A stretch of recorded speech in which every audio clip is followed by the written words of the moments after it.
I stared at the back of their car as it disappeared down my driveway, my hand frozen mid-wave. They hadn't even bothered to look back. My son Bradley's words still echoed in my ears. "You're too old for a road trip like this, Mom.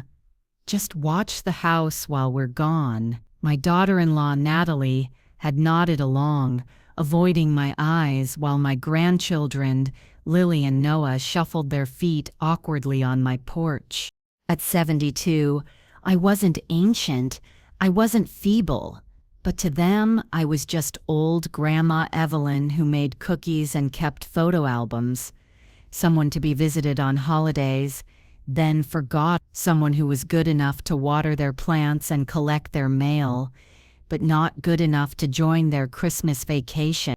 I walked back inside my empty house, the one I'd lived in for 45 years, the one where I'd raised Bradley after my husband Walter died when our son was just 12. The house felt too quiet, like it was holding its breath. I made a cup of tea, chamomile with honey, Walter's favorite, and sat in my rocking chair by the window. Outside, snow had started to fall, dusting the bare branches of the maple tree Walter and I had planted when we first moved in. That night, I slept fitfully, dreaming of roads I'd never traveled and places I'd never seen. When I woke the next morning, I felt strangely alert, as if something important was about to happen.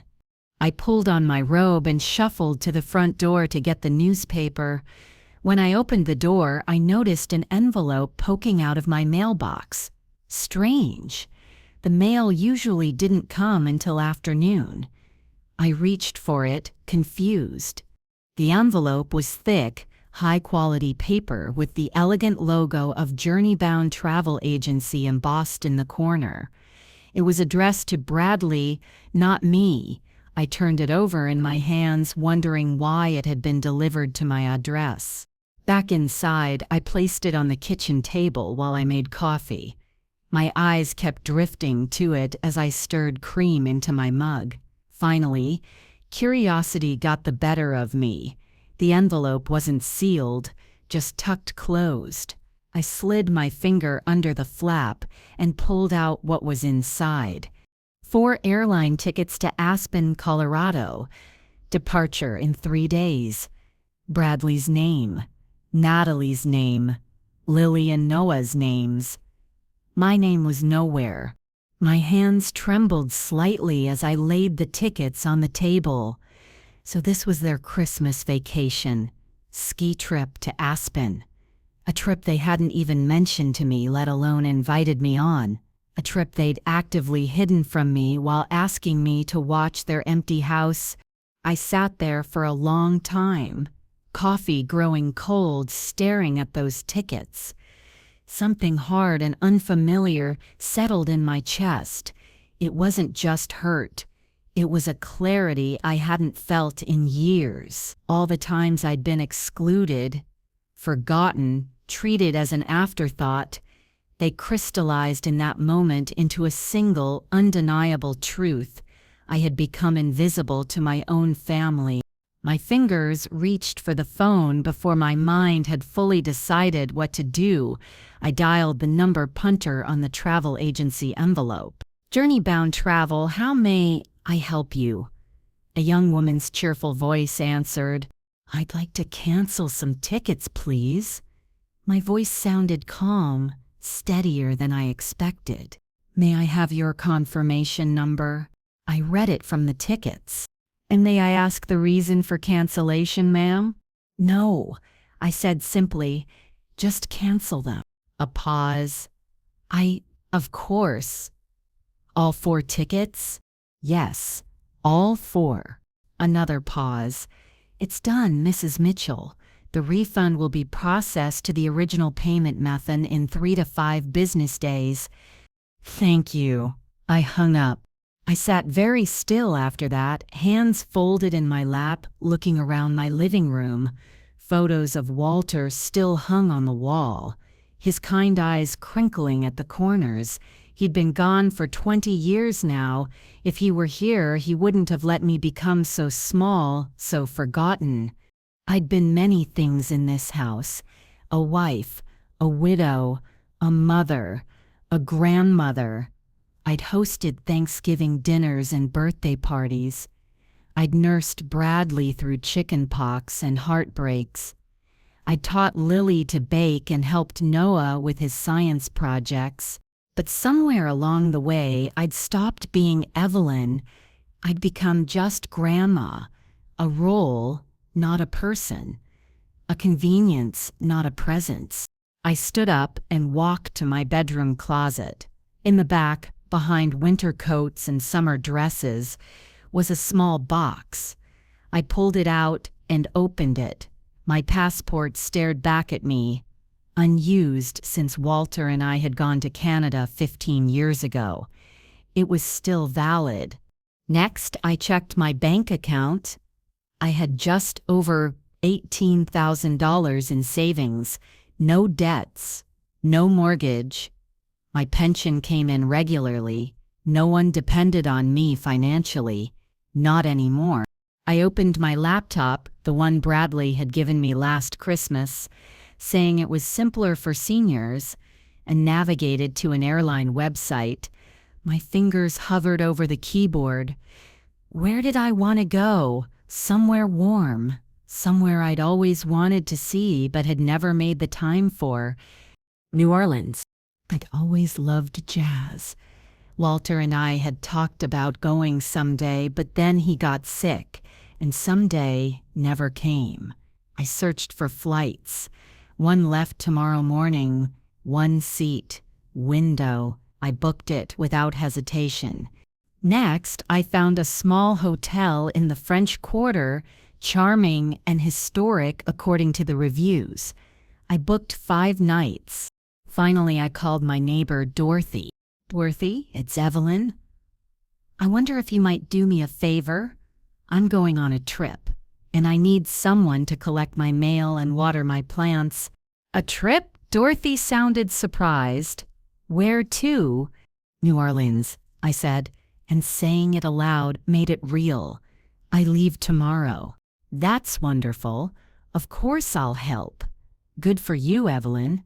I thanked her and hung up, feeling strangely light. I went to my bedroom and pulled out the small suitcase from under the bed. I hadn't used it since Walter's funeral, when I'd stayed overnight at Bradley's old apartment. I packed carefully, comfortable shoes, a few casual outfits, and then, from the back of my closet, I took out the emerald green dress I'd bought for my 70th birthday, the one I'd never worn because Bradley and Natalie had canceled our dinner plans at the last minute when Noah came down with a cold. Standing in front of the mirror, I held the dress against me. The color brought out the green in my hazel eyes. I folded it gently and placed it in the suitcase. That night, I sat on my porch swing, wrapped in a blanket despite the December chill. The street was quiet, just the occasional car passing. In one of the houses across the way, a Christmas tree twinkled in the window. I thought about what would happen when Bradley and his family discovered their tickets were canceled. Would they call me? Would they be angry? Would they even connect it to me? I found, with some surprise, that I didn't care. For once, I wasn't worried about their reactions or their feelings. For once, I was thinking only of myself. The thought should have made me feel guilty. Instead, it felt like taking a full breath after years of shallow breathing. I went to bed early that night and slept better than I had in years. When I woke, the morning light was soft and gray through my curtains. I dressed with care: slacks, a blue sweater that Walter had always liked, comfortable walking shoes. I applied a little makeup, something I rarely bothered with anymore.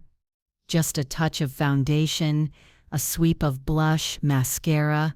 Nothing dramatic, but enough to remind myself that I was still here, still visible. at least to myself. I called a taxi to take me to the airport. As I locked my front door, I felt a strange sense of finality, as if I were closing a chapter of my life. I left a note for Dorothy with my contact information and hotel details, then walked down my front steps without looking back. The airport was busy with holiday travelers, families with cranky children, couples holding hands, college students with backpacks. I moved through the crowd slowly but purposefully. At the security checkpoint, a young TSA agent glanced at my ID, then at me. "First time flying in a while, ma'am?" he asked. "Yes," I admitted. "Not since my husband was alive." His expression softened. "Well, you've got this. Enjoy your trip." I smiled, surprising myself. On the plane, I took my window seat and watched as other passengers filed in. The seat beside me remained empty until the last moment, when a young woman with bright pink hair slid into it. "Sorry," she said, slightly out of breath. "Almost missed it." "That would have been a shame," I replied. She glanced at me, then did a double take. "I like your sweater. That blue is gorgeous." When was the last time someone had complimented me? I couldn't remember. "Thank you," I said. "I like your hair." She grinned. "Thanks. Drives my mom crazy, but life's too short for boring hair, right?" "Right," I agreed, thinking that perhaps life was also too short for becoming invisible. As the plane took off, I gazed out the window at my city growing smaller beneath me. I'd lived there my entire life, had never ventured far even before Walter died. Now, watching it disappear into the clouds, I felt an unexpected thrill. I was leaving. I was going somewhere new, alone. The pink-haired woman beside me, her name was Zoe. She was a graphic designer going to New Orleans for a friend's wedding, chatted easily throughout the flight.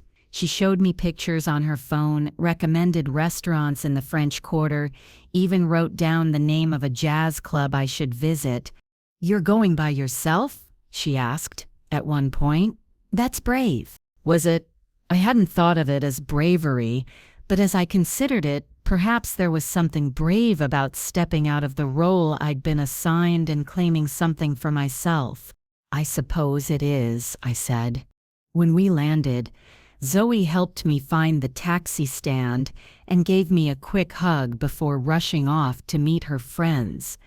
I stood there a moment, slightly dazed, before giving the driver the address of my hotel.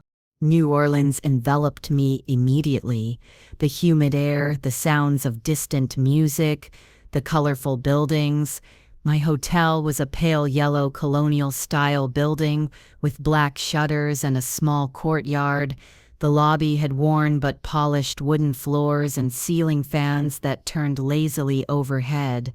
The desk clerk called me Miss Evelyn and had a bellhop carry my bag to my room. The room was simple but charming, with high ceilings, antique furniture, and French doors that opened onto a small balcony overlooking the courtyard. I unpacked my few belongings, hanging the green dress carefully in the closet. Then I sat on the edge of the bed, suddenly uncertain.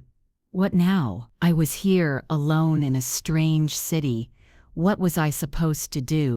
I realized I was hungry. I hadn't eaten since a small breakfast before my flight. I freshened up in the bathroom, then headed back downstairs.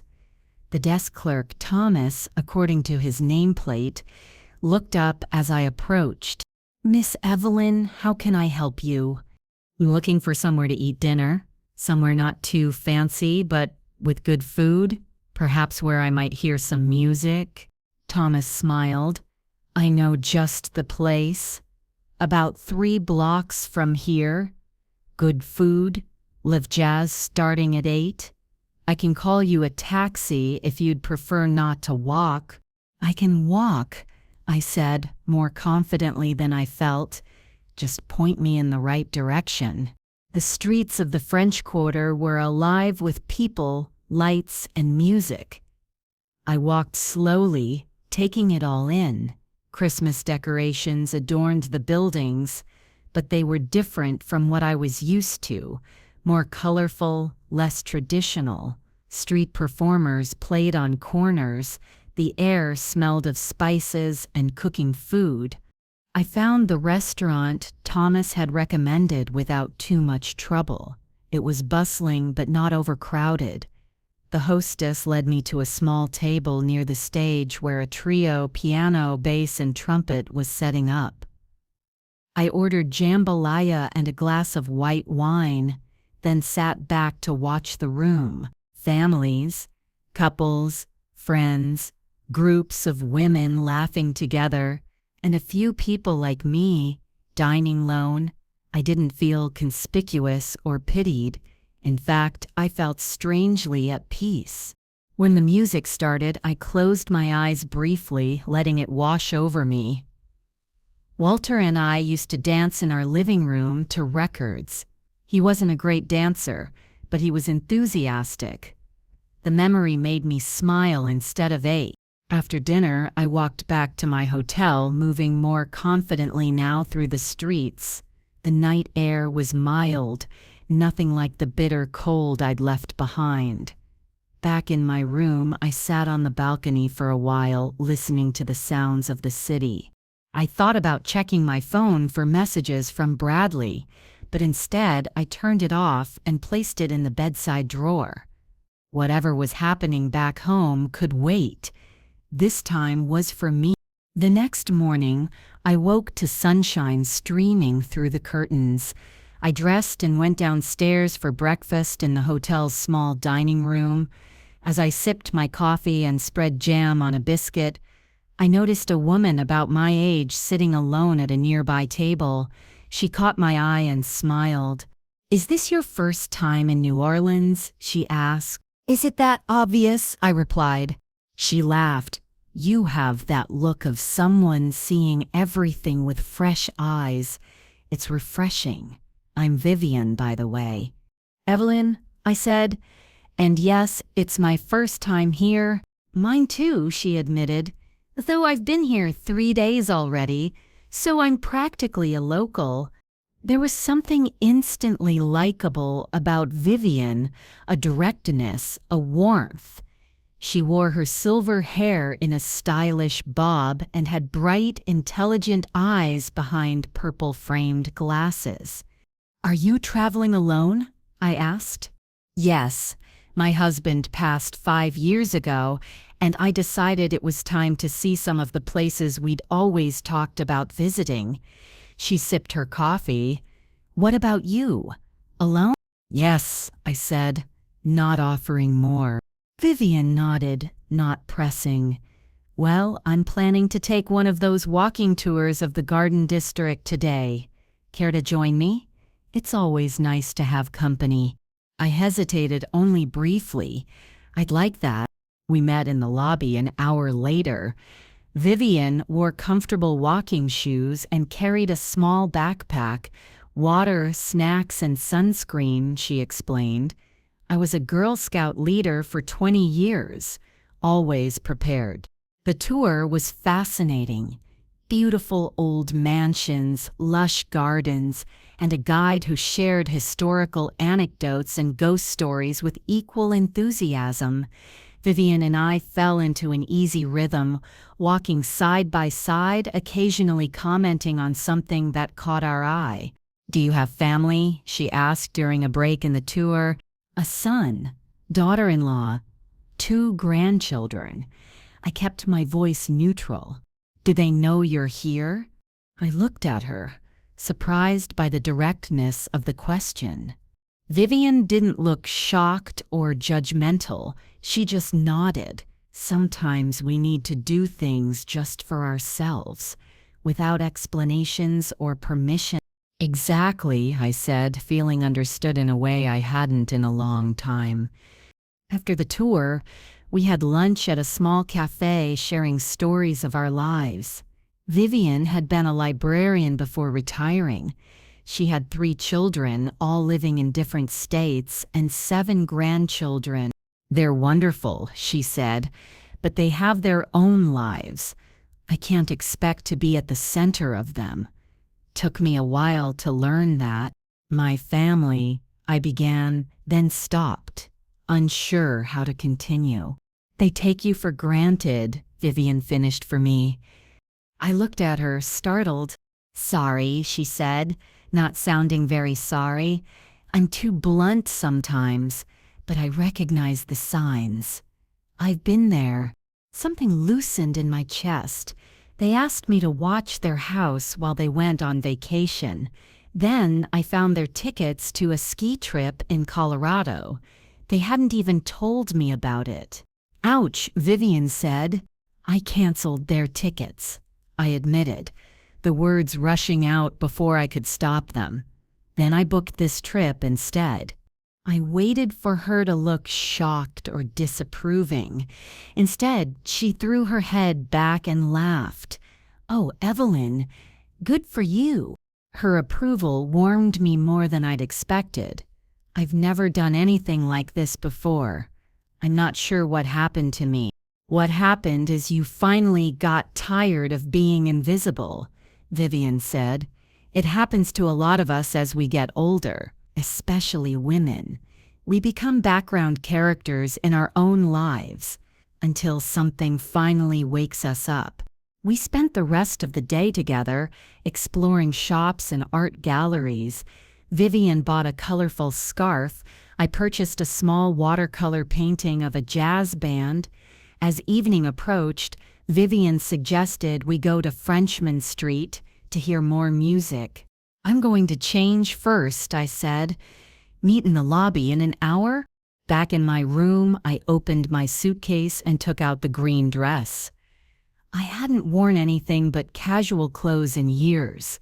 Bradley and Natalie never took me anywhere that required dressing up, and I'd stopped accepting the few invitations that came my way from old friends. I slipped the dress on. It fit perfectly, the fabric soft against my skin. I applied more makeup than usual, eyeliner, shadow, a deeper lipstick. I even put on the pearl earrings Walter had given me for our 30th anniversary. When I came downstairs, Vivian was already waiting. She wore a purple dress that matched her glasses and a necklace of chunky amber beads. "Look at you," she exclaimed. "Absolutely stunning." I felt myself blush. "It's just an old dress." "There's nothing just about it. You look beautiful, Evelyn." We took a taxi to Frenchmen Street, where the music spilled out of every doorway. We found a lub with a 5-piece band and managed to get a small table near the stage. The music was intoxicating, faster, more improvisational than what I'd heard the night before. "I haven't been out like this in years," I confessed to Vivian over our drinks. "Why not?" she asked. I thought about it. I guess I was waiting to be invited, and then the invitations stopped coming. "So you stopped living?" Her tone wasn't accusing, just curious. I suppose I did, in a way. A man about our age approached our table. He was tall, with salt and pepper hair and a neatly trimmed beard. "Ladies," he said with a slight bow, "would either of you care to dance?" Vivian nudged me. Evelyn was just saying how long it's been since she danced. I shot her a look of panic, but she just grinned. The man extended his hand to me. "I'm Frank. I promise I'm harmless, just lonely in a city full of couples." Something about his smile reminded me of Walter. Before I could overthink it, I took his hand. "I'm Evelyn, and I'm very out of practice."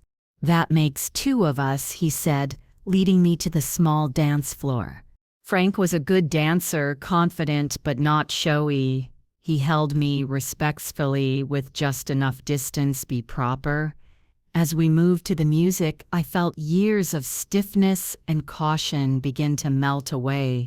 "You're a natural," Frank said. "Your husband is a lucky man." "He was," I said. "He passed away 20 years ago." Frank's expression softened. "I'm sorry. My wife has been gone 10 years now." "Does it get easier?" I asked, then immediately regretted the personal question. He didn't seem to mind. "Not easier. Different. The shape of the grief changes." We danced 2 more songs before returning to the table. Vivian was chatting with a woman at the next table over. "This is Diane," she introduced us. "She's a jazz singer who's performing tomorrow night at a club near our hotel." The rest of the evening passed in a blur of music, conversation, and even more dancing. Frank and Diane joined us for drinks. We shared stories and laughed like we were old friends. When was the last time I'd laughed like that? I couldn't remember. It was after midnight when we finally left. Frank insisted on getting us a taxi back to our hotel. "It's been a pleasure, ladies," he said, kissing first Vivian's hand, then mine. "You've made an old man's night." "Hardly old," Vivian scoffed. "And the pleasure was ours." Back in my room, I kicked off my shoes and sat on the bed, still buzzing from the evening. On impulse, I turned on my phone. It immediately lit up with notifications, 12 missed calls, 23 text messages, most from Bradley, a few from Natalie, even one from Lily. I didn't read them. Not yet. Instead, I went to the balcony and looked out at the night. The courtyard below was quiet, just the soft splash of the fountain and the distant sound of music. The night air was warm on my skin. For the first time in years, I felt fully alive, fully present, not just a shadow in the background of someone else's life. I slept late the next morning, something I never allowed myself to do at home. When I finally made it downstairs, Vivian was already having coffee in the dining room. "Late night?" she teased. "The latest I've had in decades," I admitted, sliding into the chair across from her. "I've been thinking," Vivian said, pushing a pastry toward me. "I'm heading to Charleston after this. I've always wanted to see those historic homes. Want to join me?" I blinked, surprised by the offer. "Charleston? Why not?" "It's not far. We could take the train, spend a few days there, then," she waved her hand vaguely. "Wherever we want to go next." "Wherever we want," I repeated, testing the words. "Unless you need to get back," Vivian said, watching me carefully. I thought about home, about Bradley and his family discovering their canceled tickets, about the empty house they'd asked me to watch, about the life I'd been living, small, quiet, and increasingly invisible. "No," I said finally, "I don't need to get back." Vivian grinned, then it settled. "We'll leave tomorrow." We spent the day exploring more of New Orleans, the historic cemetery with its above-ground tombs, Mississippi riverfront, more shops and cafes. In one boutique, I found myself drawn to a display of scarves. One in particular caught my eye, deep red with gold accents. "That would look stunning with your coloring," the saleswoman said. I hesitated. It was bolder than anything I usually wore. "Try it," Vivian encouraged. I draped it around my neck and looked in the mirror. The woman who stared back at me seemed different, more vibrant, more present. "I'll take it," I said. That night, we went to the club where Diane was performing. She greeted us like old friends, introducing us to the other musicians. I wore my new scarf with a simple black dress I'd packed as an afterthought. Diane's voice was smoky and soulful. She sang standards and blues, occasionally dedicating a song to my new friends Vivian and Evelyn. During her break, she joined us at our table. "So where are you ladies off to next?" she asked. "Charleston," Vivian answered. "Then who knows?" Diane raised her glass. "To adventure?" We clinked glasses. "To adventures," we echoed. Later, back in my room, I finally decided to check my messages. The first few were casual. Bradley asking if I'd collected their mail.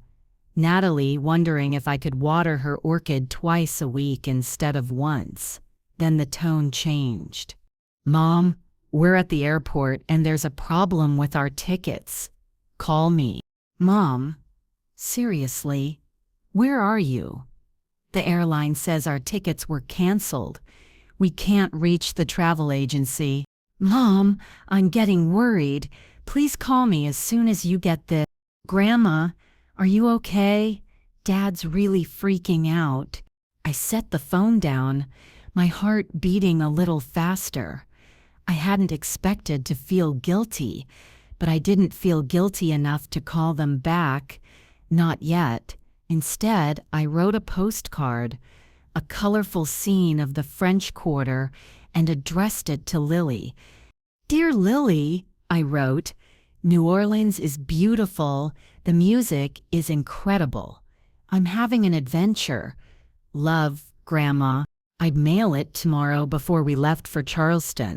In the morning, Vivian and I checked out of the hotel, dropping my postcard in a mailbox on our way to the train station.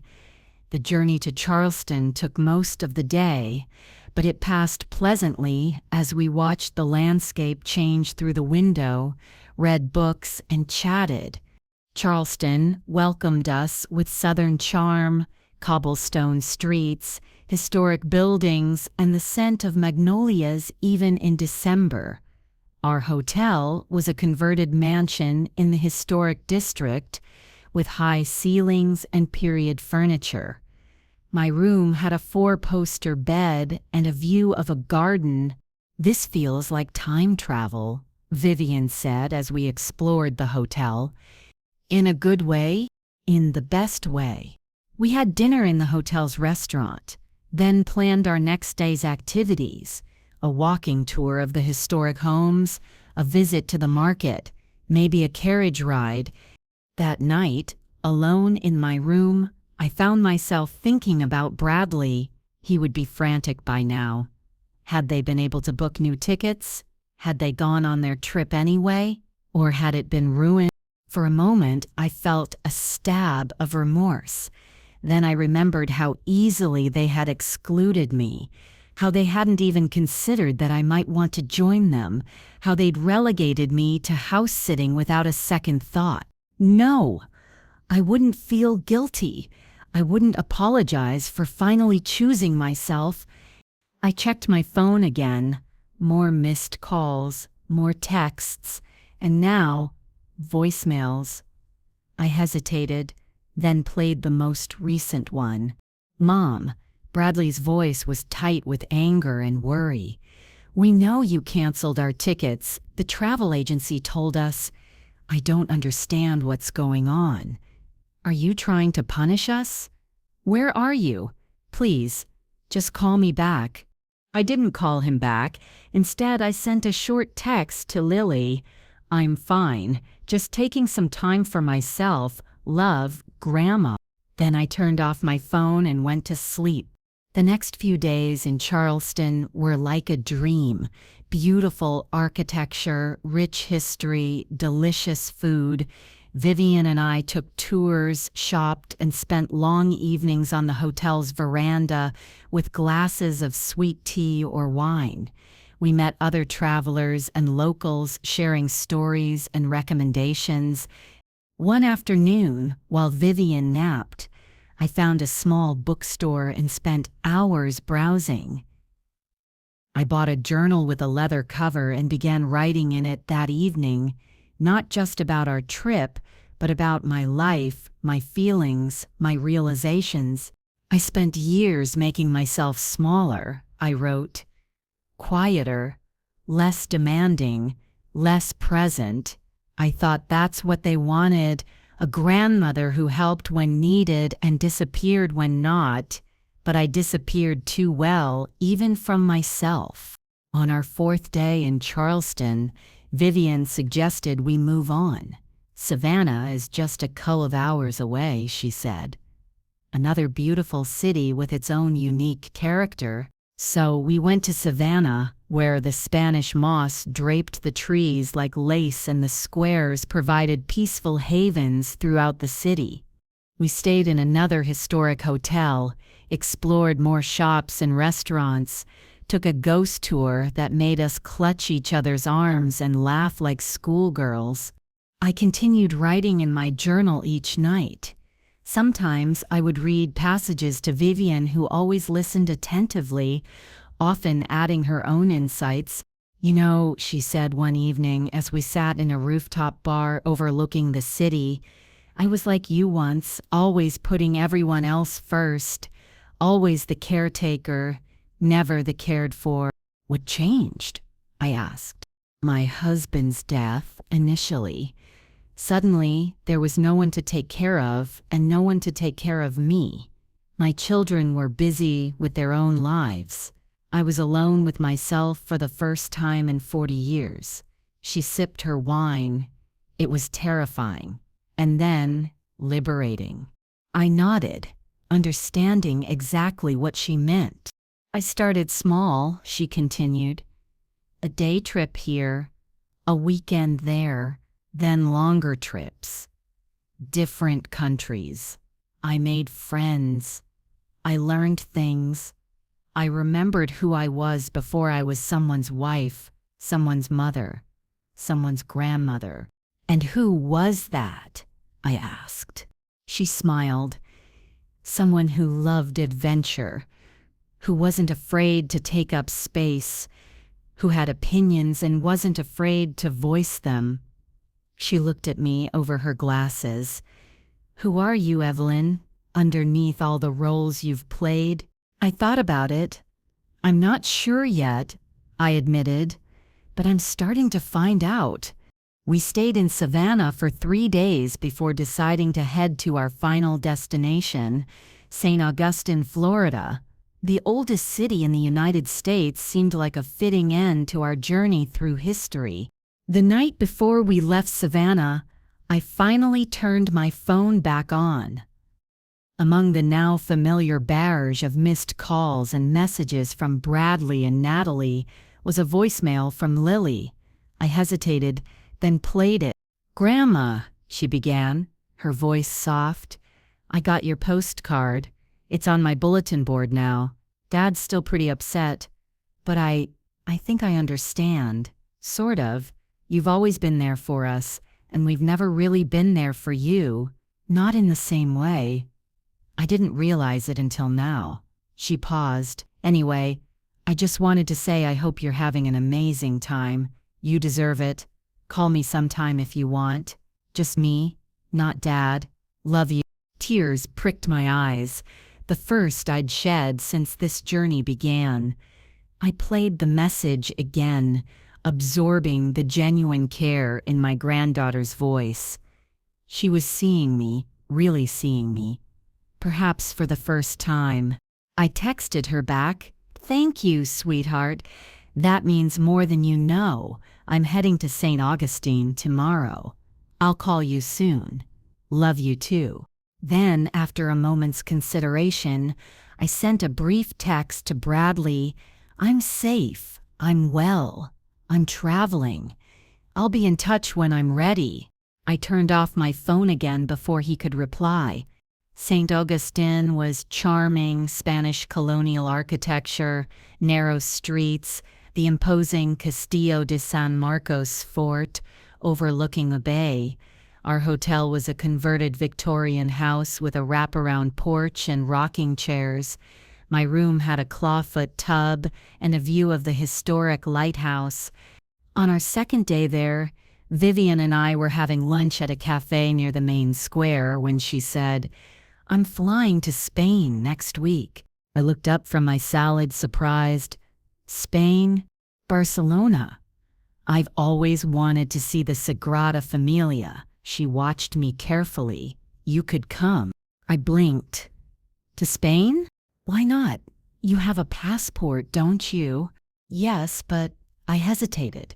Spain seemed so far, so foreign, so not me, or at least not the me I'd been until 2 weeks ago. Think about it, Vivian said, not pressing.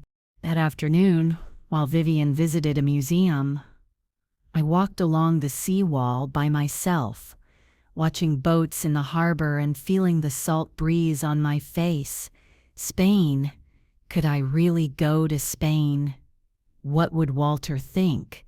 What would Bradley think? I realized suddenly that it didn't matter what Bradley would think. This wasn't about him. It was about me. As for Walter, I closed my eyes, trying to conjure his face, his voice. What would he say? Go, I could almost hear him whisper. Live, Evie. Live for both of us. I opened my eyes, a decision forming. Not Spain, not yet. I wasn't ready for that leap. But I was ready for something else. That evening, I told Vivian, I think I need to go home. She nodded, not looking surprised. I thought you might. Not because I'm giving up, I clarified, but because I need to face them, to tell them how things are going to be different now. Vivian reached across the table and squeezed my hand. I know, and you're ready. We spent one more day in St. Augustine, savoring our last moments together. We exchanged contact information and promised to meet again, perhaps for that trip to Spain. The morning of my departure, Vivian came to my room to say goodbye. Thank you, I said, hugging her tightly, for everything. No thanks needed, she replied. Just keep being Evelyn, the real Evelyn. I nodded, tears threatening again. I will. The flight home was quiet. I sat next to an older gentleman who slept most of the way, giving me time to think and prepare. What would I say to Bradley, to Natalie? How would I explain what I'd done, who I'd become? As the plane began its descent, I felt a curious calm settle over me. I wasn't afraid anymore. I wasn't uncertain. I knew exactly who I was and what I wanted. I took a taxi from the airport to my house. It looked exactly the same front porch, the same dormant flower beds, the same mailbox at the end of the drive. But it felt different, or rather, I felt different approaching it. Inside, everything was as I'd left it. Dorothy had watered my plants faithfully. They looked healthy and green. The mail was stacked neatly on the kitchen table. I set down my suitcase and walked slowly through the rooms, reacquainting myself with my own space. It felt smaller somehow, or perhaps I had grown. I unpacked, placing the souvenirs I'd bought on my dresser, the watercolor from New Orleans, a small ceramic dish from Charleston, a seashell from St. Augustine. I hung my green dress back in the closet, no longer relegated to the back, the red and gold scarf I draped over my bedside lamp, where it cast a warm glow on the room. After a shower and change of clothes, I made a cup of tea and sat in my favorite chair by the window. Then, taking a deep breath, I turned on my phone. The barrage was immediate: notifications, messages, missed calls. I scrolled through them quickly, not reading in detail. Bradley's tone had evolved from confusion to anger to worry to something approaching desperation. Natalie's were more controlled but clearly concerned. There were several from Lily, each gentler and more understanding than the last. I was about to call Lily when the doorbell rang. My heart jumped. I knew who it would be before I even reached the door. Bradley stood on my porch, his face a mix of emotions: relief, anger, confusion. Behind him, Natalie waited by their car, her arms crossed. "Mom," his voice broke on the word. "Hello, Bradley," I said calmly. "You're home," he stated the obvious, his eyes scanning me as if checking for injuries. "Where have you been? We've been worried sick." "I've been traveling," I said. "New Orleans, Charleston, Savannah, St. Augustine." He blinked, clearly not expecting such a straightforward answer. "Why? Why would you just disappear like that? And why would you cancel our tickets?" I met his gaze steadily. "Would you like to come in? I just made tea." He hesitated, then nodded. "Let me tell Natalie." A few minutes later, we sat in my living room, an awkward triangle, Bradley on the edge of the sofa, Natalie beside him, me in my chair. The tea sat untouched on the coffee table. "Mom," Bradley began again. "What happened? This isn't like you." "That's exactly the problem," I said quietly. "You think you know who I am, but you only know the role I've been playing. The convenient grandmother who's always available, always accommodating, always in the background." He frowned. "What are you talking about? When was the last time you asked me what I wanted, what I dreamed about, what made me happy?" I kept my voice calm, not accusing, just stating facts. Bradley looked genuinely confused. We include you in everything. Holidays, birthdays." As an afterthought, I interrupted gently, "as someone to help in the kitchen, to take photos, to babysit, not as someone with her own wishes and desires." Natalie shifted uncomfortably. "Evelyn, if we've made you feel excluded—" "You told me I was too old to travel with you," I said, looking directly at Bradley. "You asked me to watch your house while you went on a Christmas vacation you never even told me about. You treated me like I was invisible, irrelevant." Bradley's face flushed. "That's not fair. You thought I wouldn't mind being left behind." "Again," I sighed, "and for years I didn't. Or at least I pretended not to." I smiled and waved and stayed where I was put. But something changed when I found those tickets. "So you canceled them to punish us?" Bradley's voice rose slightly. "No," I said. "I canceled them because I was tired of being the person who always accommodates, who never rocks the boat, who never asks for what she wants. I canceled them because for once I needed to do something for myself, not for anyone else." The room fell silent. Bradley stared at the floor. Natalie looked out the window. I waited, my hands folded calmly in my lap. "We were worried," Bradley finally said, his voice softer. "When we couldn't reach you, when we found out the tickets were canceled, we thought something terrible had happened." "I'm sorry for the worry," I said, and I meant it. "But I'm not sorry for going. It was something I needed to do." "Alone?" Natalie asked. "You traveled to all those places by yourself?" "I met a friend," I said, thinking of Vivian with a smile. "Another woman my age who understands what it's like to become invisible as you grow older." Bradley looked up, his expression pained. "Mom, we never meant to make you feel invisible." "I know," I said gently, "but you did, and I let you. That's on both of us."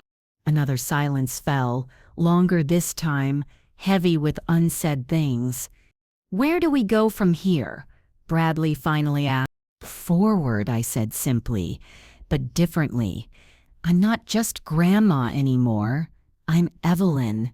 I have wants and needs and dreams that matter. I'm not asking to be the center of your lives. You have your own family, your own priorities, but I am asking to be seen, to be included, to be considered." Natalie reached over and took Bradley's hand. "That's fair," she said quietly. "More than fair." Bradley nodded slowly. "I didn't realize. I guess I got so used to you being a certain way that I stopped seeing." "I know," I said, "and I got so used to being overlooked that I stopped expecting anything else. But that's changed now. I've changed." "We can see that," Natalie said, and there was a new respect in her eyes. The tension in the room began to ease. We talked more about my trip, about their canceled vacation. They'd managed to book a shorter trip to a nearby ski resort instead, about how things would be different going forward. As they were leaving, Bradley hugged me tighter than he had in years. "I'm glad you're back, Mom," he whispered. "Me too," I said, "but I might not stay forever. I've got a friend who wants me to join her in Spain next month." He pulled back, searching my face to see if I was serious. When he realized I was, he laughed, a genuine laugh of surprise and maybe a little admiration. "Well, bring us back something nice." After they left, I sat on my porch swing in the gathering dusk. The air was cold, but I didn't mind. I wrapped my new scarf around my neck and watched as lights came on in houses up and down the street. Inside each one, lives were being lived, some loud and busy, some quiet and routine. Mine had been the latter for so long, but not anymore. My phone buzzed with a text from Lily. "Can I come over tomorrow? I want to hear all about your trip." I smiled and texted back, "I'd love that. I have stories to tell." And I did. So many stories of cities I'd seen and music I'd heard and food I'd tasted, of dancing with a stranger and making a friend, of finding my voice and my courage and myself. But perhaps the most important story was the one I was still writing, the story of Evelyn, no longer in Vilvoorde, no longer silent, no longer waiting to be invited into her own life. The next morning, I woke early, made coffee, and sat at my kitchen table with my journal. I wrote about Bradley and Natalie's visit, about the shift I could already feel in our relationship. I wrote about Vivian and her invitation to Spain. I wrote about the woman I was becoming, bolder, brighter, more present. The doorbell rang just after 10. Lily stood on the porch, her long dark hair pulled back in a ponytail, her eyes so like her father's, eager and curious. "Grandma," she exclaimed, throwing her arms around me. "You look different." I laughed. "Do I?" She stepped back, studying me. "Yeah, you look, I don't know, more alive." "I feel more alive," I admitted, ushering her inside. We sat in the kitchen while I made hot chocolate, her favorite since she was little. She peppered me with questions about my trip, about the places I'd seen, about Vivian. "She sounds awesome," Lily said, "like someone in a movie." "She's very real," I assured her. "Just someone who decided to live life on her own terms." "Like you did," Lily said, watching me over the rim of her mug. I nodded, like I'm learning to do. She set down her mug. "Can I tell you something?" I was actually kind of glad when we couldn't go to Aspen. I raised an eyebrow. "Really?" "Yeah, I mean, I was mad at first when we found out the tickets were canceled. But then," she shrugged, "I don't even like skiing that much. Mom and Dad always plan these trips without asking what Noah and I want to do. It's always about what they think will make the perfect family vacation." I listened, recognizing the echo of my own frustrations in her words. "And when we went to the other place instead," she continued, "it was actually better. It was smaller, less fancy. Dad wasn't stressed about money the whole time. Mom actually relaxed for once." She grinned, "and I met a really cute boy who taught me how to snowboard." I laughed. So my rebellious act had some unexpected benefits. Totally. She hesitated, then added more seriously, it also made me think about how we treat you. How I treat you. I'm sorry if I made you feel not important. Oh, sweetheart. I reached across the table and took her hand. You didn't. This wasn't about punishing anyone. It was about remembering who I am beyond being your grandmother. And who is that? She asked, genuinely curious. I thought for a moment. Someone who loves jazz and dancing, who enjoys art and history, who makes friends easily when given the chance, who has opinions and desires and dreams. I squeezed her hand. Someone who's finally waking up after a very long sleep. Lily's eyes shone. I like her. This new you. I like her too, I said softly. We spent the rest of the morning looking at photos on my phone, the ones I'd taken during my trip. Lily was particularly fascinated by the ones of Vivian and me dressed up for our night out in New Orleans. You should frame this one, she said, pointing to a photo of me on a balcony in Charleston, the sunset lighting my face with a golden glow. You look beautiful. When was the last time anyone had called me beautiful? I couldn't remember. After Lily left, promising to bring Noah for a visit soon, I sat in my quiet house and felt a contentment I hadn't experienced in years. Not because everything was perfect. It wasn't. Not because all the hurt and neglect of the past had been erased. It hadn't. But because for the first time in too long, I was fully present in my own life. Not waiting for permission, not shrinking to fit others' expectations, not disappearing into the background. Over the next few weeks, small changes took root. Bradley called more often, not just to ask for favors, but to check in, to tell me about his day, to ask about mine. Natalie invited me to lunch, just the two of us, and listened, really listened, when I talked about my trip. Noah showed me his latest video game. Lily asked if I would help her with a school project about family stories. And I changed too. I joined a book club at the local library. I took a cooking class focused on New Orleans cuisine. I called Vivian regularly, listening to her stories of preparing for her trip to Spain. The offer still stands, she reminded me during one call. Barcelona is beautiful in February.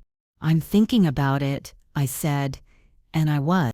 One evening, about a month after my return, I invited Bradley and his family for dinner. I cooked jambalaya using a recipe I'd learned in my class. I wore my green dress and my red scarf. I set the table with my good china, which had been gathering dust in the cabinet. As we ate, the conversation flowed more naturally than it had in years. Bradley asked about my book club. Natalie complimented my cooking. Noah, usually glued to his phone, actually engaged in conversation. Lily showed pictures from her snowboarding lessons. After dinner, as we sat in the living room with coffee and the pie Natalie had brought, Bradley cleared his throat.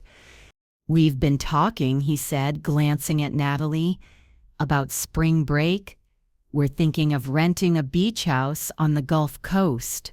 All of us. He looked directly at me, including you, Mom, if you'd like to come. The old me would have immediately said yes, grateful for the inclusion.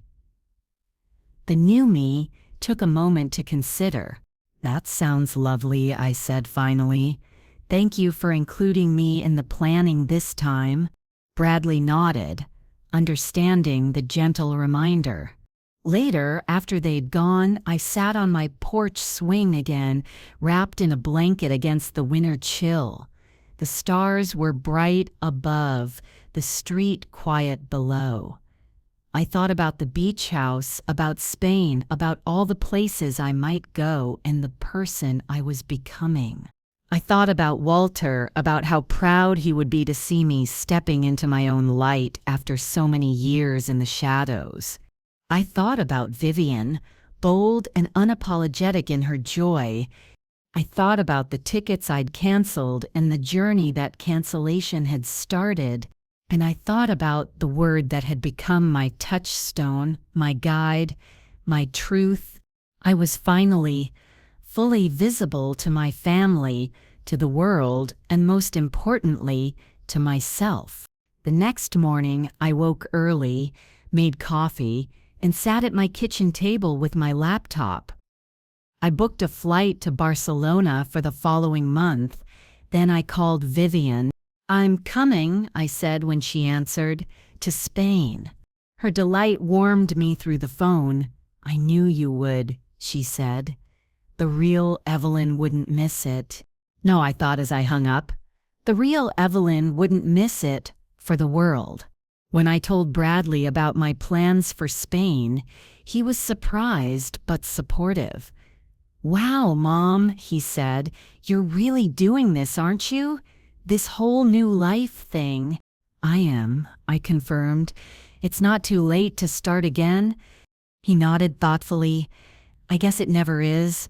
As February approached, I prepared for Spain, buying a small suitcase with wheels that would be easier to manage, researching Barcelona, practicing a few basic Spanish phrases. I set up automatic bill payments for while I'd be away. I arranged for Dorothy to check on my house again. The night before my departure, Bradley and his family came over for dinner. They brought gifts: a travel pillow from Natalie, a guidebook from Bradley, a Spanish phrase book from Noah, and from Lily, a small journal with Evelyn's adventures embossed on the cover. "For your next chapter," she said as I hugged her.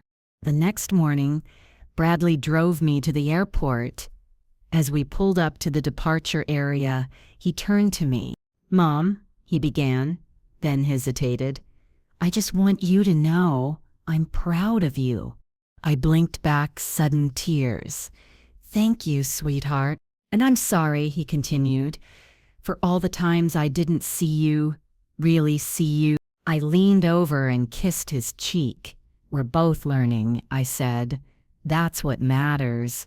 He helped me with my bag, hugged me tightly, and watched as I walked into the terminal. I didn't look back. Not because I was leaving something behind, but because I was moving towards something new. On the plane, I settled into my window seat and opened Lily's journal. On the first page, she'd written a quote, "It's never too late to be what you might have been." I smiled and turned to a blank page. "Barcelona," I wrote at the top. The adventure continues. As the plane took off, lifting me away from the life I'd always known and toward the one I was creating, I felt a sense of lightness, of possibility, of freedom. The woman who had once been invisible was now flying across an ocean, chasing horizons she'd only dreamed of. I wasn't just Evelyn, the grandmother, anymore. I wasn't just Walter's widow. I wasn't just Bradley's mother. I was Evelyn stepping into the light. Finally visible, finally free, finally gloriously alive.